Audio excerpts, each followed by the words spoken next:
responsabilidad. Seguimos presentando la revista informativa Democracia. 8:14.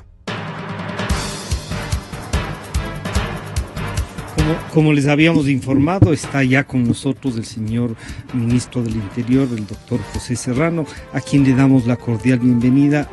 Y comentábamos mientras escuchábamos un poco de publicidad, señor ministro, le decía yo antes de pasar a un tema que es trascendente y que usted ha tenido que enfrentarlo en el ejercicio del cargo, esto de ¿valió la pena de que la policía salga de tránsito y pase solo a la seguridad y que no tengamos los ciudadanos a veces esa visión de que además de policía de tránsito era un policía que nos podía brindar seguridad? ¿Qué evaluación haría de esta primera cosa? Bienvenido, buenos días. Muchas gracias, Francisco, y un saludo también a las ciudadanas y ciudadanos que nos escuchan a través de Radio Democracia. Bueno, yo creo que la evaluación es bastante positiva, ¿no? Que la Policía Nacional haya salido básicamente de las urbes, de las rutas, de las principales rutas del país y de las principales urbes del país, haya salido haya dejado las competencias de tránsito. Yo creo que es no solamente, insisto, positivo, sino también muy saludable para los ecuatorianos y ecuatorianas y también para la institución. O sea, yo creo que para los ecuatorianos también, en la medida en que obviamente hemos logrado concentrar un equipo, ¿no es cierto?, alrededor de la seguridad ciudadana que requería de un contingente que tenía un déficit importante. No nos olvidemos que cuando nosotros asumimos la gestión como gobierno en el año 2007, el déficit frente al planteado por Naciones Unidas, que es un policía por cada 250 habitantes, el Ecuador no llegaba ni a un policía por cada 600 habitantes para seguridad ciudadana. No estamos hablando del tema de tránsito. Entonces, o sea, se estaba desviando por ahí. Por supuesto. Además, el modelo de gestión que tenía la policía era un modelo bastante sui generis, por no decir otra cosa. Un modelo en que la policía era el Estado dentro del Estado. Es el mejor ejemplo de la desinstitucionalización del país, ¿no? La dirección de tránsito, la dirección de migración, la dirección de policía judicial, la dirección antinarcóticos, y bueno, teníamos todas las direcciones y cada dirección manejaba su presupuesto. Y cada dirección con su presupuesto tenía que administrar ese presupuesto, obviamente de acuerdo a las posibilidades que tenían. No existían patrulleros, no existía control cruzado, ¿no es cierto? Porque el control cruzado también y la supervisión cruzada que se realiza actualmente por parte de los mandos superiores, como de nuestros policías operativos, podríamos decirlo así, a los mandos superiores, es sumamente importante. Entonces teníamos una especie de cruce de controles dentro. Por supuesto, teníamos una jerarquización que estaba planteada sobre las palas, que nuestros oficiales... No era el cumplimiento de la ley, sino la decisión de quien administraba el tema. Había legitimidad en ciertos niveles. En ciertas unidades había mucha legitimidad de esa jerarquía, pero en la gran mayoría de instancias de la policía no había legitimidad. No había esa legitimidad porque obviamente se sometían a todos los temas de si a alguien le caía mal, pues le daban el pase. A temas tan perversos como si es que el señor estaba de territorialidad y todo eso no se tomaba en cuenta. En esa estructura tan machista también, oficiales o superiores que incluso les daban el pase a algunos policías para poderse involucrar directamente en la vida íntima de cada uno de los policías subalternos. O sea, cosas que realmente desnaturalizaron la estructura de nuestra policía, ¿no? Y que sin embargo ese no era un punto, jamás fue planteado como un punto de partida de la transformación del país, ¿no, Francisco? Entonces la policía se había vuelto la última rueda del coche en el coche que era la última rueda también, que era la justicia. Entonces estábamos hablando en realidad que los niveles de impunidad que se habían generado en el país, la falta de acceso a la justicia, la falta de acuciosidad y de efectividad por parte de los miembros de la policía, por ejemplo, para investigar delitos, se había convertido en una cuestión cotidiana. Los ciudadanos tenían que entregar para el combustible del policía judicial, tenían que entregar los viáticos, el sustento, sí, una cosa infame realmente. Es decir, un ciudadano que frente al Estado en realidad tenía tenía todo el derecho a exigirle que le respondan frente a un delito que se cometía. Sin embargo, el propio ciudadano tenía que hacer toda la gestión para que ese delito se pueda descubrir. Y esto, insisto, con pagos de subsistencias, entre paréntesis, viáticos. Había que financiar un poco la movilidad. Todo, había que financiar todo, Francisco. Y eso justamente es uno de los temas más lacerantes que afectó no solo la institucionalidad de nuestro país, sino la seguridad ciudadana. No nos olvidemos que ya lo habíamos dicho aquí mismo en esta misma emisora, hace algún tiempo que estuvimos acá, que el Ecuador dejó de tener la tasa de un solo dígito por 100.000 habitantes en homicidios y asesinatos en el año 85, en el gobierno de León Febres Cordero. ¿Por qué? Porque obviamente se desnaturalizó completamente la gestión de la Policía Nacional, pues entre otras cosas. La policía pasó a ser la fuerza de choque y de represión del gobierno de Febres Cordero, ¿no es cierto? Acá, hace un momento, yo lo oía al asambleísta, a nuestros asambleístas, en realidad, Luis Fernando Torres, ¿no es cierto?, que él se refería a este fraude constitucional, ¿no? Pero fraude era ese, o sea, haber desviado completamente, haber puesto tanques en una Corte Nacional de Justicia, pero ahora haber dejado que la seguridad ciudadana se convierta, pase a ser un proceso de represión, y haber entrado en una fase de un estado securitista donde la policía y las Fuerzas Armadas tenían que proteger al Estado, a sus funcionarios y a sus instituciones, y todo el resto de ciudadanos estábamos en la mira de ser... Pero no es un poco eso lo que dice la reforma o todo lo contrario. La enmienda constitucional. No, pero Francisco, un poco los ciudadanos ahí... digamos, el Estado reforzándose con las Fuerzas Armadas y la policía para... Es todo lo contrario. Frenarnos al resto. Estamos en un momento de transformación en donde, sin lugar a dudas, la Constitución ya no dice proteja el capital, sino le manda a la policía. La Constitución señala textualmente, incluso podríamos leerla, Francisco, señala textualmente, ¿no es cierto?, que las Fuerzas Armadas y la Policía Nacional son protectoras de el pleno ejercicio de los derechos humanos de los ecuatorianos y ecuatorianas. Esa concepción, ese enunciado constitucional, sin lugar a dudas, nos da otra perspectiva del rol que cumplen nuestras Fuerzas Armadas y nuestra Policía Nacional. Ya no estamos hablando acá justamente de lo que pasó anteriormente, que el Estado le había dicho a los ciudadanos, mire, efectivamente nosotros vamos a garantizar la seguridad. No sé si a garantizar. Nosotros vamos a supervisar la seguridad. Porque lo del capital ahí parecería como que la policía estuvo antes de ustedes solo al servicio de quien tenía capital, y de los que no hemos tenido nunca nada. Pero por supuesto, pues. Pero por supuesto, Francisco, no es difícil que nosotros hagamos un análisis retrospectivo de lo que ha pasado en nuestro país con la policía. La policía, ¿qué pasó con la Policía Nacional? La Policía Nacional al final podía ir a hacer patrullaje en el barrio donde le entregaban combustible, donde le daban haciendo el PAI, ¿no es cierto? Y obviamente cuando usted tenía el contacto para llamarle al general o al coronel y decirle, dame una mano porque este delito ha sucedido, ¿no? Un modelo de gestión perverso en realidad.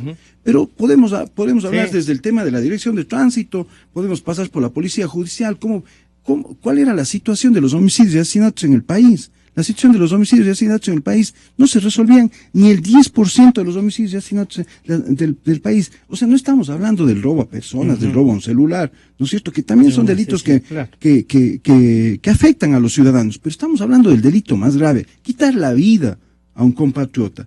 No se resolvían ni el 10% de esos delitos. ¿Y por qué no se resolvían? Porque obviamente las estructuras judiciales, las estructuras policiales, ¿no?, de la propia fiscalía, se habían convertido en espacios donde simplemente se compraba y se vendía la normativa jurídica. Eso es lo que pasaba. Vamos a ver qué artículo aplica, qué artículo pasa. Entonces, haber dado esta transformación, haber iniciado esta transformación, ¿qué nos ha permitido en el sistema judicial, en la Policía Nacional? Nos permite haber pasado de resolver de menos del 10% de los casos de homicidios y asesinatos, que además, entre paréntesis, no nos olvidemos que en el año, hasta hace algunos años, es en valor absoluto, ¿no? En valor absoluto, esos homicidios y asesinatos eran el doble de lo que está sucediendo ahora en el país. Entonces teníamos más muertes violentas, pero solo se resolvían en menos del 10%. ¿Y qué es lo que está pasando ahora? La transformación en la justicia, en el sistema penal, con la Policía Nacional, que nos permite que ahora ya estemos resolviendo el 61% de los homicidios y asesinatos, las muertes violentas. Pero no hemos bajado, en cambio, el número de asesinatos. Pero completamente, pues. Hemos pasado de tener una tasa de 20 casos por 100.000 habitantes a tener una tasa de 6 casos por 100.000 habitantes. ¿Esto qué quiere decir? Esto quiere decir que no solamente la media de América Latina, o de América en realidad, que entre paréntesis es la región más peligrosa del mundo, de las 50 ciudades más peligrosas del mundo, 48 están en América, entre las cuales están 7 ciudades de Estados Unidos, ¿no? Porque a veces también en los imaginarios hay países que no pueden estar ahí. Ahí no pasa, pero pasa. Entre las 50 ciudades más peligrosas del mundo hay 7 ciudades de Estados Unidos que también están ahí. Obviamente hay ciudades de Centroamérica, también de Sudamérica. El Ecuador no se acerca ni de cerca a estar entre esas 50 ciudades. ¿Por qué? Porque la tasa más o menos llega hasta aquellas ciudades que tienen 23 casos por 100.000 habitantes, pero ahí estamos hablando de algunas por el tamaño de la ciudad y por la población. No solamente por eso, o sea, porque, por ejemplo, San Pedro de Sula en Honduras, que tiene una tasa de 185 casos por 100.000 habitantes en homicidios y asesinatos, ¿no? Eso quiere decir que usted puede encontrar entre 5 a 8 asesinatos diarios, ¿no? Sin embargo, es una ciudad relativamente pequeña, ¿no es cierto? Pero lo que sí, el Ecuador, hablemos de nuestra capital, Quito. Quito va a terminar este año con una tasa de 4 casos por 100.000 habitantes. Luego de haber estado permanentemente, nunca haber podido disminuir hasta hace 4 años que comenzamos una disminución sustancial. No podíamos disminuir de una tasa de 11 casos por 100.000 habitantes. Eso era, siempre teníamos más de un dígito. Guayaquil es impresionante el trabajo que está haciendo en Guayaquil. Estamos ya vamos a cerrar con una tasa de 8.8 casos por 100.000 habitantes en Guayaquil. Quito y Guayaquil se convierten en la capital y el puerto entre los más seguros de Latinoamérica. Así es. ¿Y por qué hay la percepción entonces de que la inseguridad aumenta, para usar este término de un antecesor suyo? Hay una percepción que uno dice, a ver, el número de muertos sí ha aumentado, pero en relación a la población, digamos, el porcentaje ha bajado. No es así. ¿No? El número, incluso en valor absoluto, sí ha bajado, de muertos ha disminuido. El año pasado es el año que menos muertes violentas. Y entre los puertos de Machala, digamos, de Bolívar, Manta y Guayas. Vamos a comentar eso, Francisco, si me permite, pero solo para terminar la idea. Claro. El año 2014 fue el año que menos muertes violentas hemos tenido en los últimos 15 años. ¿No? Es decir, desde el año 99 hasta el año 2014, el año 2014 fue el año que menos muertes violentas tuvimos, no en tasa por 100.000 habitantes, sino en valor absoluto, que tuvimos en los últimos 15 años. Y este año, el año 2015 va a ser menor todavía. Estamos logrando al momento una reducción del 20% en comparación con el año 2014. Y si comparamos esto con el 2010, tenemos una reducción del 50%. Y si comparamos esto con el año de estos últimos 16 años que le he mencionado, desde el año 99, 98. desde el 99, tenemos una reducción de cerca del 68% de las muertes violentas en el país, en valores absolutos. Entonces, ¿esto qué quiere decir? Que el país no solamente es que ha incrementado su población y obviamente la tasa puede disimular, pues, ¿no es cierto?, el tema de las muertes violentas, en nuestro país, no, sino que además en valor absoluto. Pero insisto, Francisco, hay un tema esencial aquí, el tema de la impunidad.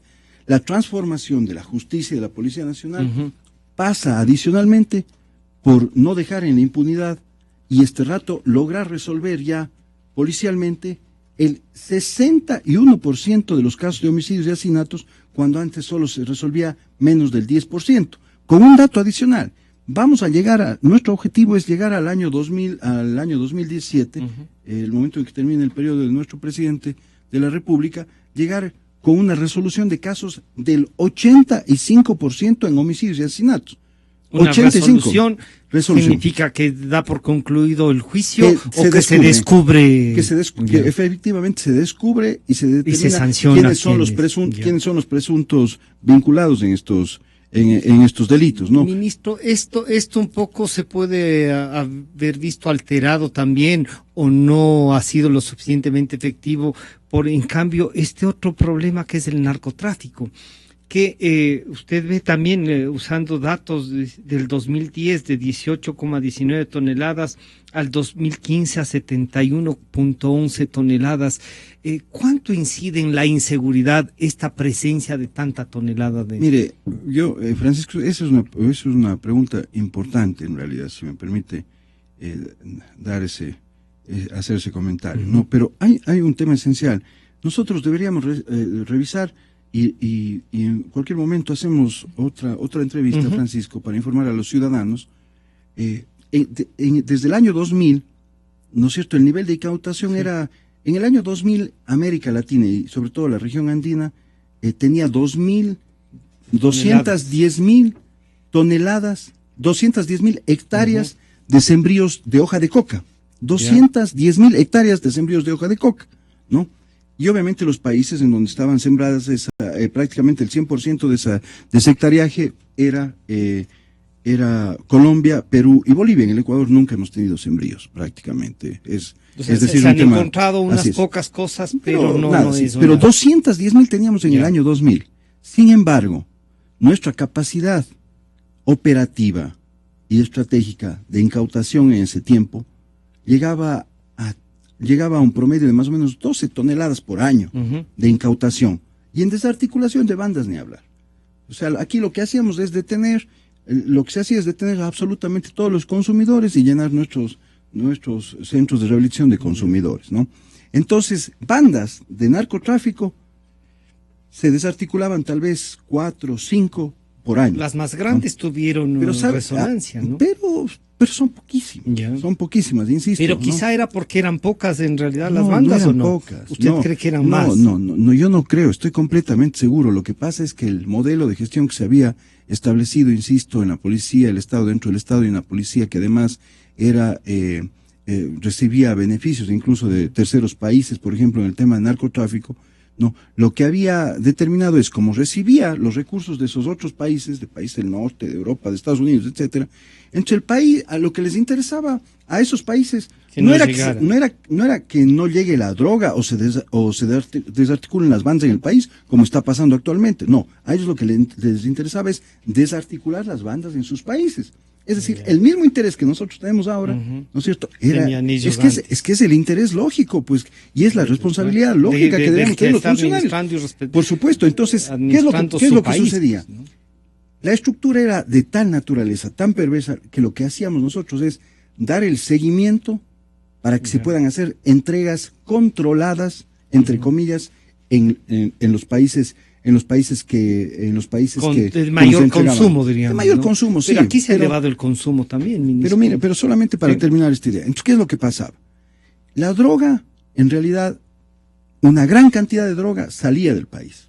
Salía del país de manera controlada, insisto, ¿no es cierto?, para que se puedan desarticular las bandas en esos países. Estábamos dosificando lo que requerían allá. Entonces, sí, y acá, obviamente, para no quedar mal, yo diría, ¿no?, entre comillas, entonces se incautaban 12 toneladas, 10 toneladas, ¿no? Si nosotros nos podemos revisar el histórico, Francisco, y ciudadanos y ciudadanas, de las aprehensiones, de las incauciones de droga en los últimos 20 años en el país, nos vamos a dar cuenta que por lo menos el 70% de esas incautaciones no tienen personas aprehendidas. No, es decir, no hay estructuras... No hay responsables ni estructuras ni responsables ni estructuras desarticuladas. Pero si nosotros nos podemos saber qué es lo que viene sucediendo desde el año 2013, en realidad, que logramos hacer desde el año 2012 que logramos hacer ya una reestructuración completa de esto, nos vamos a dar cuenta que desarticulamos bandas e incautamos más droga. Droga, ¿no? Entonces, efectivamente, y aquí viene un tema fundamental. O sea que la desarticulación permite capturar más. Eso, ese sería. O sea que antes sí salían esa cantidad de toneladas, salían del país. Por supuesto. ¿Sí? Yo puedo, y le voy a hacer y el análisis nos permite llegar a esa conclusión. En el año 2000, insisto, el hectareaje de sembríos de hoja de coca en la región andina era de hace un momento dije 210.000 hectáreas. Sí, sí. Era de 230.000 hectáreas. Actualmente, los sembríos de hoja de coca en la región andina, ¿no es cierto?, que no incluye Ecuador, porque Ecuador no tiene sembríos de magnitud, ¿no es cierto?, es de 160.000 hectáreas. Una es decir, disminución. Entonces, ¿se volvieron más productivos entonces? No se volvieron más productivos. Es decir, nuestra policía efectivamente ha mejorado sustancialmente su productividad. ¿Pero por qué? Porque hemos reenfocado la lucha contra el narcotráfico y el microtráfico. ¿Qué quiere decir esto, Francisco?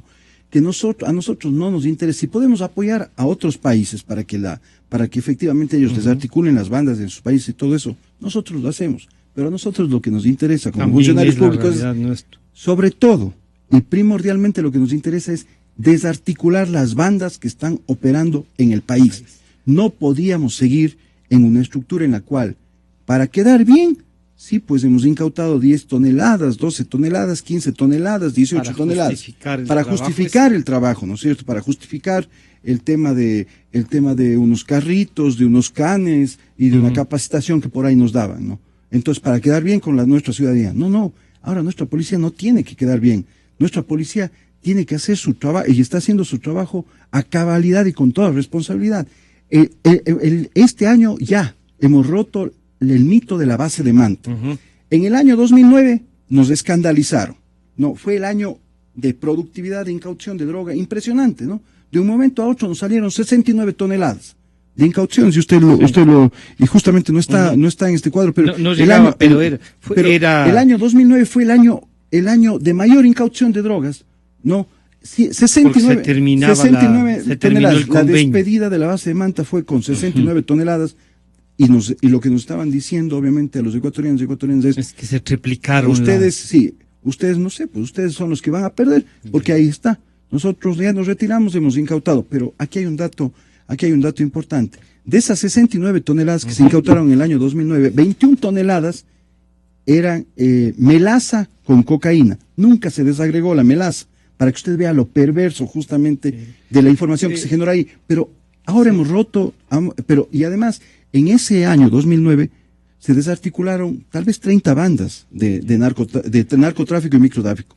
Este año hemos roto ya el mito de la base de Manta, hemos incautado 70 y vamos incautando 72, ¿no? 72, esto ya lo actualizo, 72 toneladas de droga y además hemos desarticulado 57 bandas de narcotráfico y 128 bandas de microtráfico.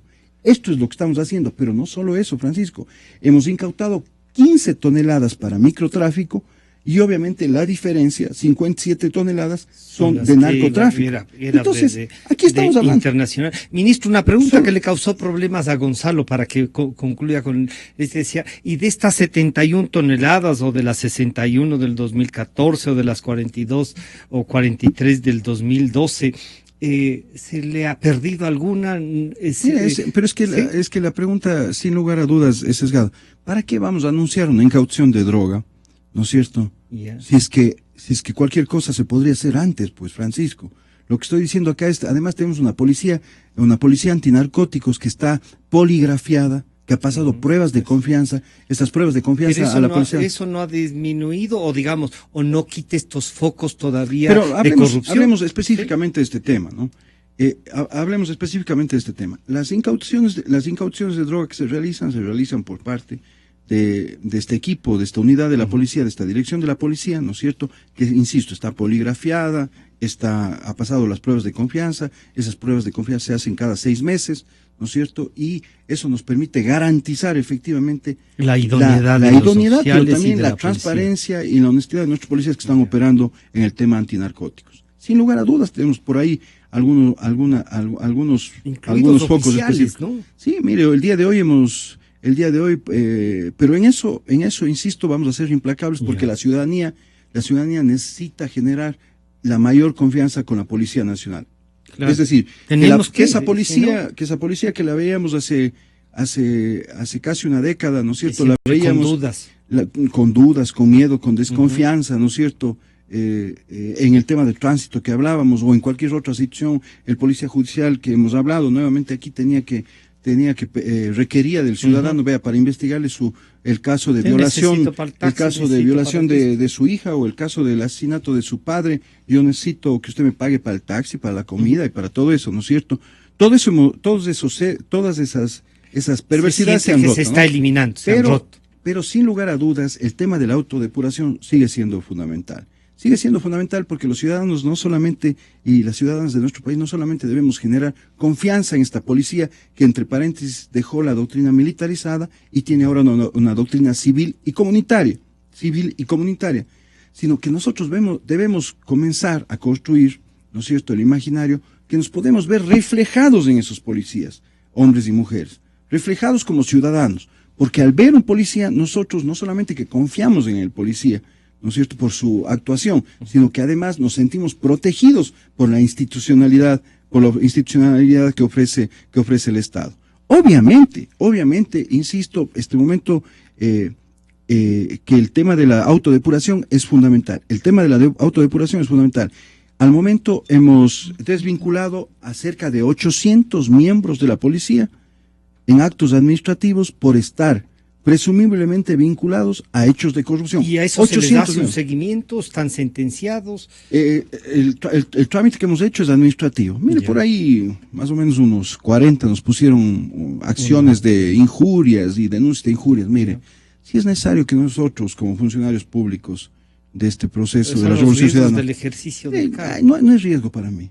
Yo le aseguro eso, Francisco, y ciudadanos y ciudadanas. El riesgo en realidad es que nosotros permitamos que hechos que antes eran tapados con un falso espíritu de cuerpo continúen en esa misma estructura, o definitivamente protejamos a los extraordinarios policías que tenemos, que son la gran mayoría, y sobre todo a los ciudadanos y ciudadanas. El proceso de autodepuración es fundamental en esa línea de gestión, y obviamente la política nuestra persigue. ¿Cuántos oficiales son los últimos que usted decía que esta madrugada la DINASED UNACE, a quien obviamente tenemos que reconocerle todo el trabajo que hace, que entre paréntesis ha resuelto la DINASED, creo que esa no tiene, Francisco, usted ha resuelto el 89% de casos de secuestro en el país, 89%, ¿no? Y el 78% de extorsiones, ¿no? El 78% de extorsiones, esta unidad de la DINASED, la UNACE, esta madrugada además desarticuló esta banda integrada por 15 individuos, entre los cuales lastimosamente están 2 capitanes de policía y una subteniente de policía. Es decir, 3 oficiales de la policía. Y en el caso de este coronel que también esta estructura también que desarticulamos la semana pasada, hace 10 días en Huaquillas, en la provincia del Oro, ¿no es cierto? Es una estructura que es por contrabando. Imagínense, nuestro prácticamente segundo a bordo tercero a bordo de la provincia estaba vinculado en esto. Entonces, lo que queremos decir, Francisco, el mensaje que queremos generar es que la policía definitivamente ya no es que está en un proceso de reinstitucionalización, se ha reinstitucionalizado, y en la policía, insisto, lo que vamos generando es una construcción de mayor confianza y de protección de derechos a los ecuatorianos y ecuatorianas, que lo UNACE, que la DINASED, que la UIAD, que vayamos ya en el eslabón 80, le hemos denominado eslabón 80. ¿Por qué le hemos denominado eslabón 80? Porque obviamente hay que tener símbolos en nuestro país. El eslabón 80 quiere decir el número con el que vamos construyendo la cadena contra la impunidad. Esa cadena contra la impunidad, obviamente en esta primera fase llegará hasta el eslabón 100, ¿no es cierto? Llegará hasta el eslabón 100 en la perspectiva de que efectivamente el Ecuador nunca más, y sobre todo nuestros compatriotas, nunca más tengamos que estar rogando por justicia, y obviamente tengamos que estar cerrados la boca, viendo para el otro lado, mientras nos están robando, nos están matando a nuestros familiares. Eso se acabó en el Ecuador. Hay una pregunta de doña Alexandra Córdoba, que lamentablemente no le podemos dar paso, pero que la traslado, ministro. Es la madre de David Romo. Sí. Dice sobre los desaparecidos, que incluso el presidente ha actuado, ¿no? El presidente de la República en persona ha recibido a los desaparecidos. Mire, ¿Cómo evalúa ese tema? Nosotros tenemos un compromiso como gobierno, nuestro presidente y nosotros como funcionarios del gobierno tenemos un compromiso con todos los familiares de las personas que están desaparecidas, ¿no? El haber reestructurado la DINASED, es decir, teníamos dirección antinarcóticos, pero no teníamos dirección de delitos contra la vida. Eso nomás que nos tiene que dar la pauta de lo que estaba, nos da lo que estaba pasando en el país en general, ¿no? Porque aquí estamos hablando del tema policial, pero esto tenía una afectación directa en el tema social, económico, todo, político, en absolutamente todo. Entonces, la DINASED, obviamente lo que hace es, insisto, trabajar en esta perspectiva y al momento, por ejemplo, en este año específicamente, se ha logrado encontrar o resolver el 94% de casos de personas desaparecidas. Por ahí puede haber nuevamente la percepción o la idea o en el imaginario de los ciudadanos, de los ciudadanos que han aparecido voluntariamente. Solamente de las personas que nuevamente se han resuelto sus desapariciones o sus extravíos, solamente el 10% regresan voluntariamente a sus hogares. El resto, el 90% de ese 94% que se ha logrado resolver con la DINASED y los protocolos y con la Fiscalía y la Función Judicial, es justamente por la aplicación de estos protocolos. ¿Y los desaparecidos? En cuanto a los desaparecidos, mire, tenemos casos que son realmente, que son muy críticos. Tenemos desaparecidos del año 95, tenemos desaparecidos de la década de los 90, de la primera década de este siglo.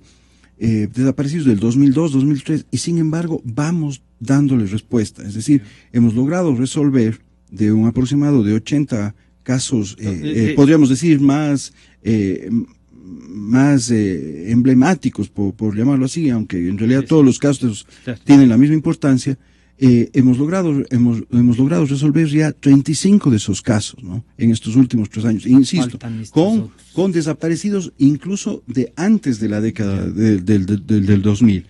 Obviamente que ahora estamos en este proceso, aquí hay un compromiso del gobierno, hay obviamente una estructura y una institucionalidad que pasa no solamente por los temas del sistema judicial con el Consejo de la Judicatura, la Fiscalía, la Policía, sino también y con el Ministerio de Justicia, sino que van también a todo el apoyo que se tiene que dar desde la perspectiva social, desde la perspectiva económica, y en esa lógica, pues sin lugar a dudas, vamos teniendo resultados importantes. Para nosotros el caso de la desaparición de David Romo, por ejemplo, es un hecho crítico, es un hecho muy doloroso que lo tratamos en realidad como si fuese personal. En realidad es que así tenemos que vivir esto, es decir, el drama que puede vivir una familia, a diferencia de una situación comercial o civil, la desaparición de un familiar es simplemente una tragedia que mientras no se dé respuesta a sus familiares, ¿no es cierto?, va a continuar en el tiempo, y a eso tenemos que darle nosotros respuesta. Estamos obligados como funcionarios públicos, sin esconder nada. Mire, Francisco, ciudadanos y ciudadanas, en las desapariciones, el día de ayer hemos tenido, el día de antes de ayer se ha encontrado un cuerpo de un ciudadano colombiano en Ibarra, ¿no?, que ya en descomposición, pero la señora había presentado la denuncia el 17 de noviembre, había desaparecido el 17 de noviembre. Este ciudadano fue trasladado por 6 miembros de la Policía Nacional a la unidad de flagrancia, para que se le juzgue por un delito. La fiscal no avaló esa detención y le dejó en libertad. Sin embargo, el día de ayer se ha determinado ya en la autopsia de este ciudadano que que hay un golpe, que murió por un trauma en el cráneo, ¿no es cierto? Es decir, hay una muerte violenta, y adicionalmente la prueba de luminol, la prueba de luminol, que es una prueba técnica, determinó que hay vestigios de sangre en el balde de la camioneta de la policía. Así que la disposición inmediatamente es una investigación que se haga una investigación directa a estos policías, y obviamente toda la transparencia y todas las facilidades para que la Fiscalía y la Justicia hagan su trabajo. Aquí no vamos a permitir nunca más que haya un caso de desaparecidos o de muertes violentas que queden en impunidad. Ministro, para ir terminando y agradeciéndole a usted este diálogo, el señor presidente de la República mencionó en una de las sabatinas que entre los cuadros presidenciables de Alianza País está usted. ¿Entrará con este impulso de que le menciona el presidente, entrará a disputar al interior de Alianza País? ¿Va a pedir que el propio presidente Correa sea el candidato más allá de las enmiendas? Mire, ¿puede respaldar a alguien? ¿Se siente con ganas, además de que le hagamos una evaluación en campaña, porque se le ha de hacer, candidato se siente, ministro? No, mire, en realidad yo le agradezco al presidente, la confianza del presidente. En realidad todo este trabajo que hemos hecho es justamente por el apoyo que hemos recibido del presidente, prácticamente irrestricto, ¿no? La condición que nos ha puesto el presidente para darnos todo este apoyo es mostrar los resultados, tener resultados, ¿no? El presidente trabaja sobre resultados. En el tema de la seguridad ciudadana, yo creo que tenemos todavía algunos asuntos fundamentales que concretar, que realizar. Estamos viendo aquí que nos falta resolver algunos casos de personas desaparecidas. En el tema del microtráfico estamos haciendo una estructuración completamente diferente. En el tema de las muertes violentas tenemos que llegar a ese 85% de resolución. Es decir, todavía tenemos mucho trabajo por hacer en este ministerio. Este es el trabajo que nos corresponde hacer en este momento, cumplir con la seguridad ciudadana, cumplir con los ciudadanos y ciudadanas en esa perspectiva. Ya los otros temas se irán viendo con el tiempo. El espacio que nos corresponde en este momento ocupar, la función que estamos ocupando este rato es de ministerio. Pero ¿y usted estaría dispuesto a disputar una candidatura? Mire, lo que siempre vamos a estar dispuestos es en cualquier lugar, como ha sido una vida, como ha sido mi vida y la vida de mi familia, todo el tiempo de mis padres, todo eso, estamos dispuestos a servir a los ciudadanos. Podemos servir a los ciudadanos desde cualquier ámbito. El ámbito en el que me corresponde en este momento servir a los ciudadanos y cumplir con las responsabilidades y las competencias que tengo es en el Ministerio del Interior, la seguridad ciudadana. Aquí nos vamos a seguir jugando el todo por el todo. Falta mucho por hacer en la seguridad ciudadana. Hemos dado pasos fundamentales. Nuestro gran objetivo este año es el microtráfico y el robo a personas. Y obviamente, en esa perspectiva, primero analicemos todos estos resultados y después que las instancias respectivas... No niega la posibilidad de ver que las instancias del partido podrían escoger. No, usted era uno de los que creía que el presidente Correa debía ir a la reelección. Permanente, por supuesto. ¿Sí? Por supuesto, yo creo que ese es un derecho. Con esta transitoria, ¿usted cree que disminuye el poder de Alianza País o no? No, yo sinceramente creo que el presidente tiene ese derecho para, como cualquier otro ciudadano, a presentarse nuevamente a una elección popular. Pero sin lugar a dudas, aquí hay un tema importante, ¿no? ¿Por qué el presidente plantea la posibilidad de esta transitoria y solicita que se plantee esta transitoria? Porque el presidente es una persona transparente también, éticamente actúa con su ética y dice, bueno, yo no me voy a beneficiar pues de esta no hay cálculo político, ¿no? Entonces yo como presidente no voy a hacer campaña como presidente para reelegirme, ¿no? Esperemos el siguiente periodo, ¿no es cierto? Dejemos un periodo y obviamente como ciudadano, como cualquier otro candidato, avancemos hacia esa perspectiva. Pero yo quiero reiterarle esto, Francisco, ¿no? Aquí lo fundamental es qué logros efectivamente se han conseguido en el país. En los temas de seguridad ciudadana, en los temas económicos, en los temas sociales, en los temas de infraestructura física, tecnológica, en los temas de educación, en los temas de salud. Nosotros somos un gobierno que ha actuado de manera articulada, es decir, para nosotros el tema de la seguridad ciudadana no está desarticulado de lo que pasa con el sector salud, con el sector educación. Hemos trabajado justamente en esa lógica que nos permita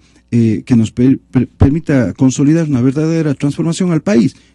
Pueden haberse cometido errores, claro, pero lo ideal para cualquier persona que ejerce la función pública o que está inmerso en la política es tal vez no tener ningún contratiempo o ningún azar o ningún momento crítico, ¿no es cierto? Y para eso obviamente hay que sentarse y administrar el Estado. Nosotros lo que hemos hecho es involucrarnos en la transformación del Estado. La transformación del Estado obviamente que implica riesgos. Hemos dado pasos fundamentales y faltan pasos por dar, y obviamente hay que consolidar esos pasos, ¿no? Queremos agradecer al señor ministro del Interior, doctor José Serrano, con quien hemos compartido en estos momentos, y de inmediato estarán ya el doctor Luis Calero y el ingeniero René Ortiz para tratar en cambio el tema petrolero y de la refinería. Gracias, ministro, por acompañarnos. Un gusto. Hasta luego.